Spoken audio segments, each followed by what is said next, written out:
All right, being 5:15, we call the Finance and Personnel Committee meeting to order. Please stand for the Pledge of Allegiance. Pledge allegiance to the flag of the United States of America and to the republic for which it stands, one nation, under God, indivisible, with liberty and justice for all. I need a motion to adopt the agenda. So second. Motion been made by Mike, second by Bob. All those in favor? Aye. Opposed? Motion carried. All right, move on to the weights and measures fee proposal for 2023. Nicole? Thank you. So what you have in front of you is the proposed revisions to the fee schedule for weights and measures for next year. This came from the city sealer from Appleton that does our weights and measures. You'll see the current fee in that column on the left, average fees between Green Bay, De Pere, Madison, Menasha, Milwaukee, and Oshkosh. And then what his recommendation is for fees, bumping that up a little bit. And so if you would choose to do this, it would be about $3,000 in revenue. And he's not increasing what they're charging us for their daily fee. They're going to come same as last year, where they come to the city for 18 days and do all their weights and measures testing.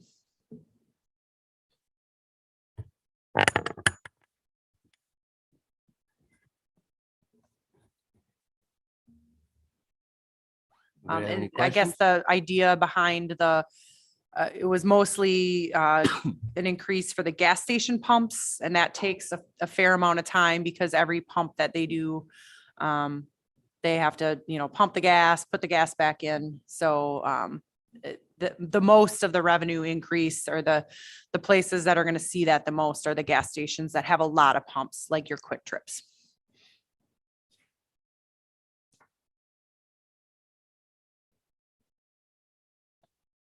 I think we get a motion to approve the weights and measures fee proposal.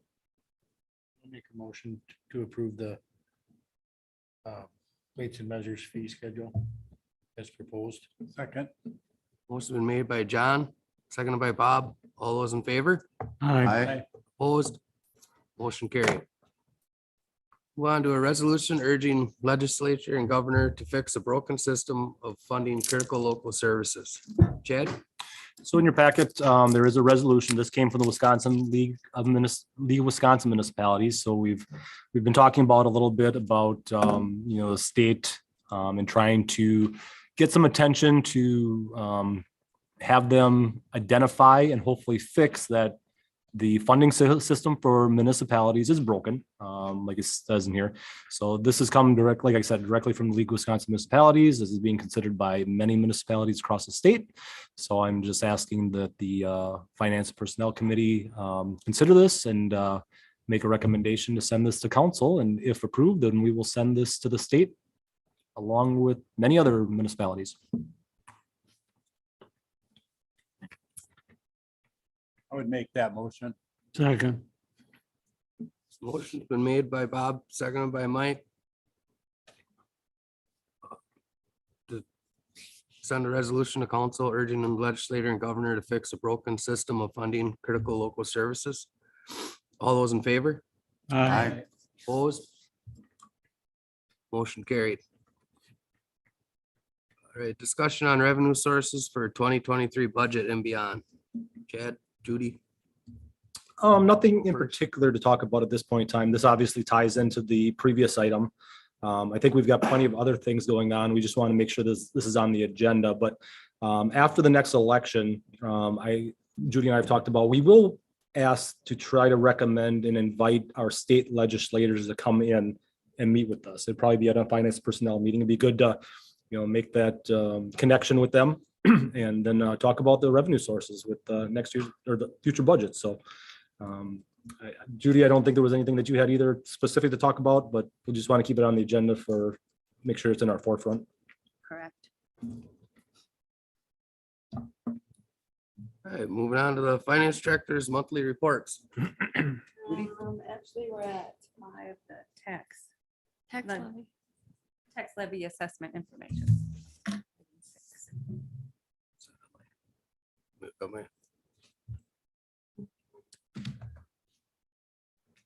So I have some good news. At the actual budget presentation, we had an estimated assessed value that I used for the property tax increase in that meeting.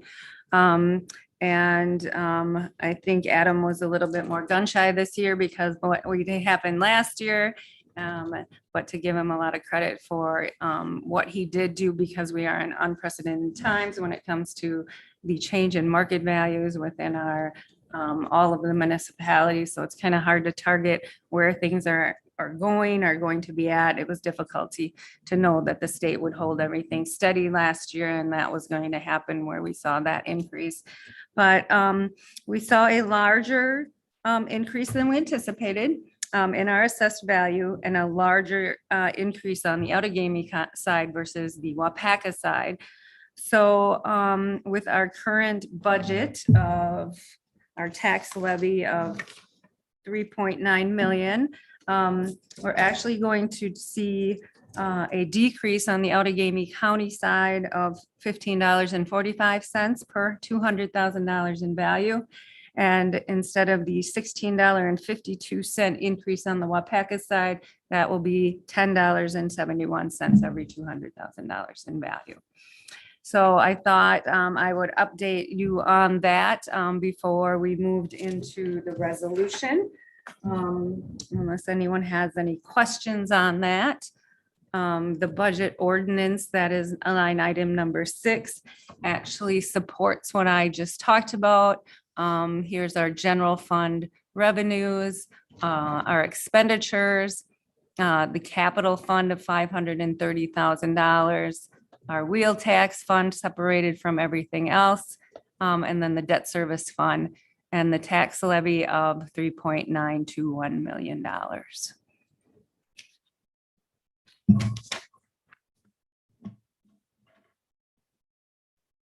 Any questions on any of that?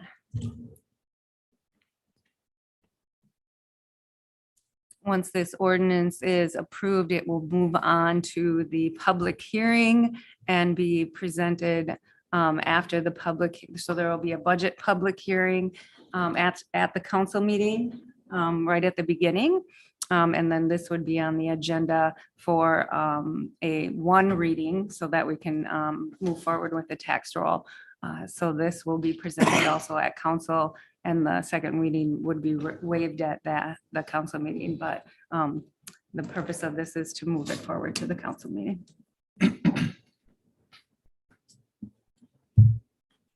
You're gonna get a motion?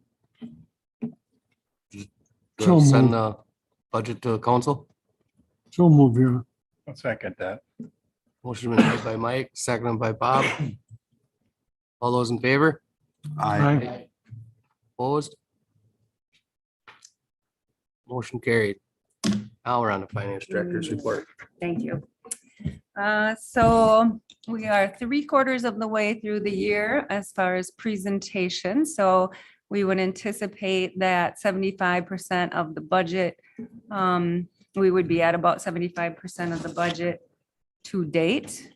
So we'll start with the expenditure. No? That mouse has been active. I'll trade you. All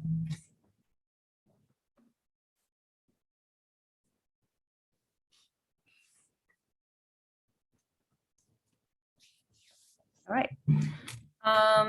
So I like to look at this one.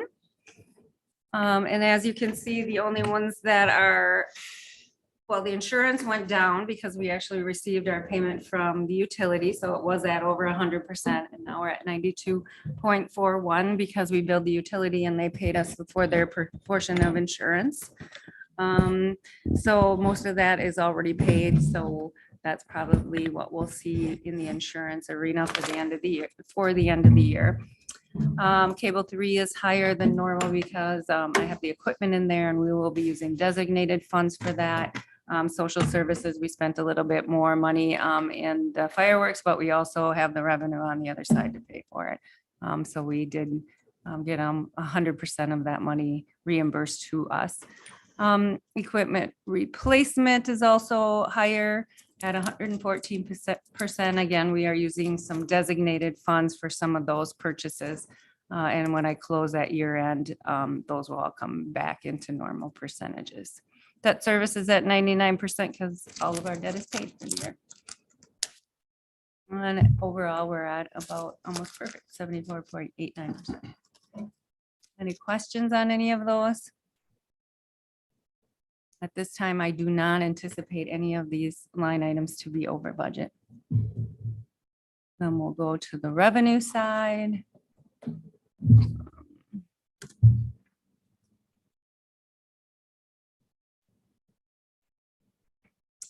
We have collected all of our property tax revenue for the year. Go down.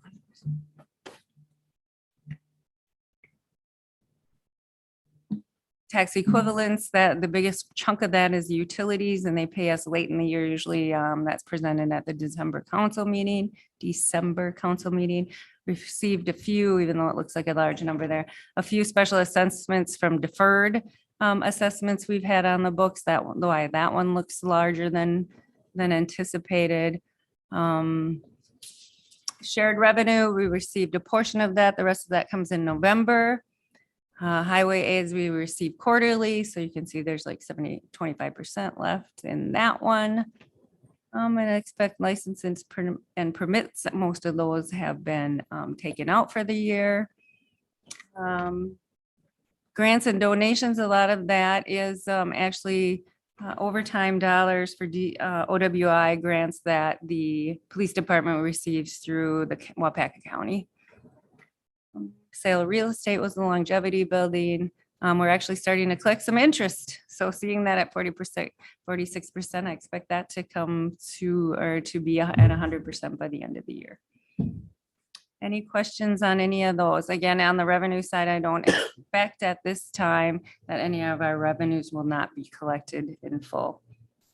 I actually expect us to have a little bit, I would expect at least a $50,000 positive on this side, on the revenue side. Any questions? And I will move on to, I think it's fund balance next. Check. Yeah. Signed and unassigned fund balance. One of the things that I think somebody's going to ask me tonight is how much is the boat launch? So a lot of times after meetings, we do get together.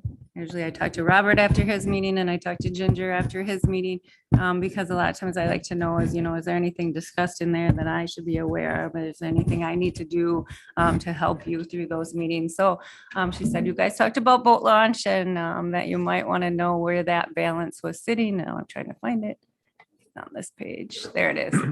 So at this time, the revenue is estimated, but we expect about $52,000 at the end of the year.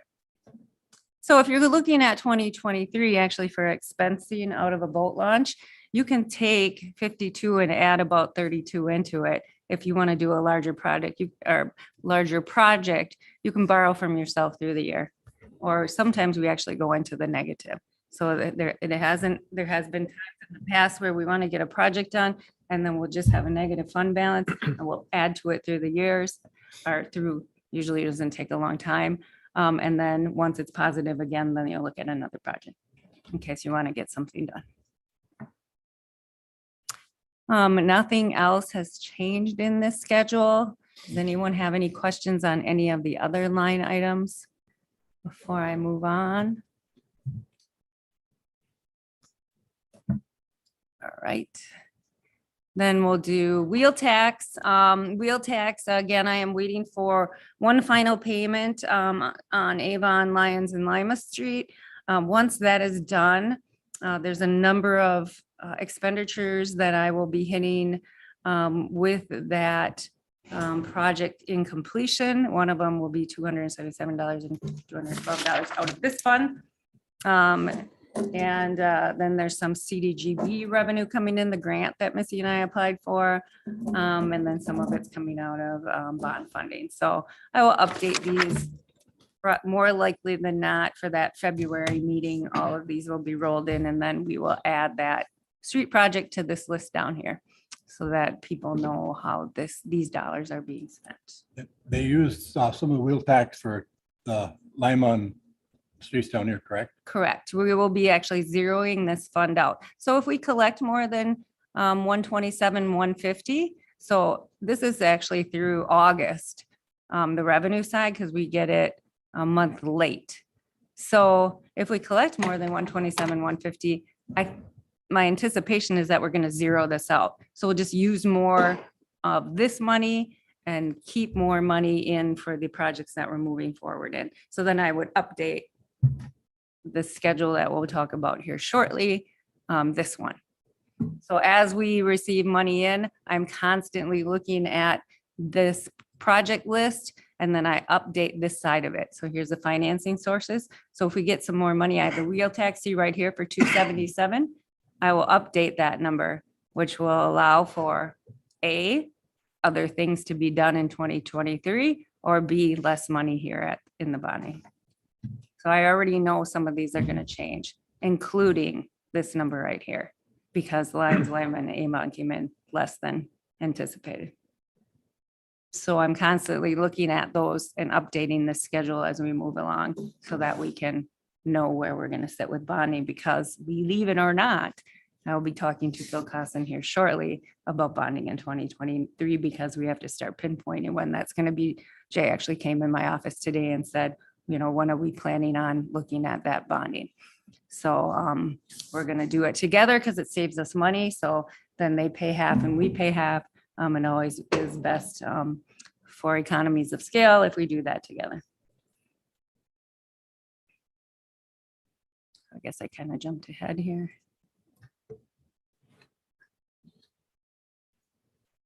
What do I got in between here? And this is our, actually our 2020 bonding. And here's Avon, Lions, and Lima. Once I update this brush truck number, I have that one still sitting there, the library roof replacement here, the Newton Blackmore Trail, that's getting closer to being used in full. And then this Avon, Lions, and Lima project. And then the ADA project's $83,000, I believe is going to be used for Hatton. Then in February, when I close all of this stuff out, I'm going to ask that we close this bond out and that I designate anything that's hanging out. So I'm going to guess that library roof replacement is not going to get done. So in time for us to close this out. So I'm going to use that money somewhere else and then pull it into my list that I have in designated funds so that we can get this bond closed out. We're supposed to use this funding in 2 years. So I'm going to flip what I do, but then show it on my designated side. And I'll show all you that in February, but just so you know, that's coming. I have to get this bond closed out. That money from the Avon Lyman down here, that money can be used other places, even though it was, and how do we? Yes, so where you will see that decreased is right here in the ARPA funding. So I have ARPA funding being used on Lions, Lima, and Avon. I'm going to reduce the ARPA funding dollars, move that into next year and put it right here. So anything that comes out of here will come out of come out of the ARPA funding because it's not bonding. And then we'll move that into the next year. And we could use that for roads? Yes, we can use it for anything we want. Okay. They were restricting it. And then when it came right down to it, we can basically use it for any purpose that we want. Okay. But Good. my recommendation would be to keep ARPA funding in capital, definitely. There's a lot of do's and don'ts that come along with Yes, it. not just everything, right? Any questions on that?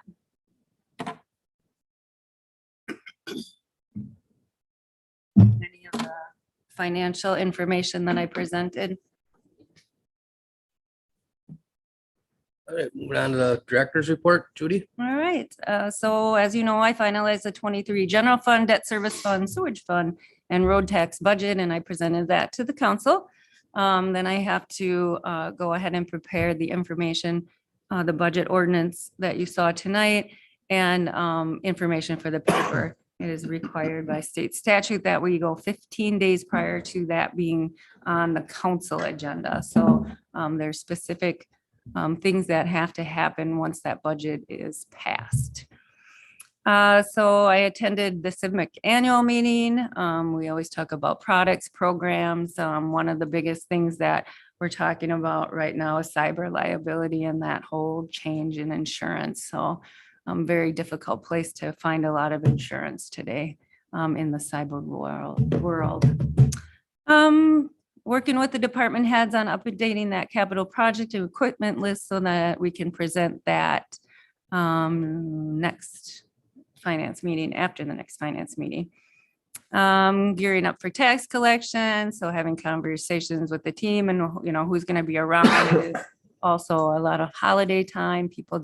Kids are off school, so who's going to be around when, so we make sure that we're here when our customers come in. So also gearing up for the end of the year. So that's just around the corner. Lots of things to think about in payroll, accounts payable, W-2s, 1099s, all those kind of things happen in January. The state CDGB dollars for Lions, Lemon, Avon. I'm spending some time looking at what, answering some questions for Lori, and how much those dollars are. So I would anticipate that money coming in within the next couple months. So once we receive that, like I said, I'll be updating that schedule. I received the final statement of assessment, and then I updated you guys on that tonight about how it affected our taxes. I participated in wellness activities and meeting. Had a number of inquiries. We always get these every year of taxing institutions and how are you going to collect taxes? Can we do this? Can we do that? When are you open? How do we get the information? So we get a lot of those questions.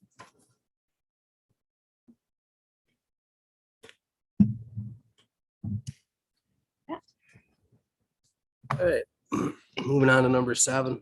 Look for a motion to move into closed session for the following statutory exemptions. 19.85. Subsection 1, subsection C. Considering employment, promotion, compensation, or performance evaluation data of any public employee over which the governmental body has jurisdiction or exercises responsibility. Also inviting City Administrator Chad Worth and Finance Director Judy Radke.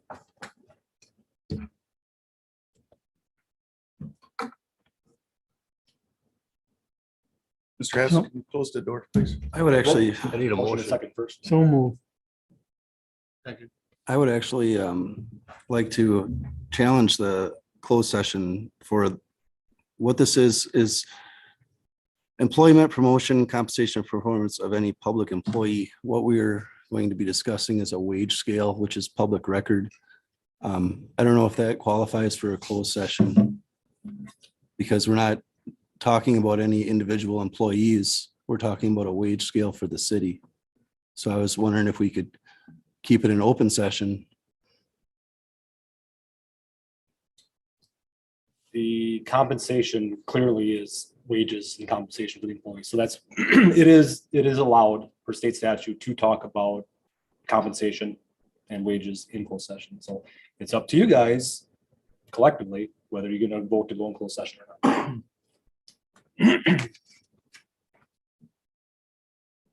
I would say closed session. Well, motion's been made by, Motion's been made and seconded. motion was made by Mike, right? Seconded by, or you made the motion? I made the motion. Okay, motion been made by Mike, seconded by John. So we gotta vote on that. Yep, Yes. all those in favor? Aye. Aye. Opposed? Nay. Motion carried.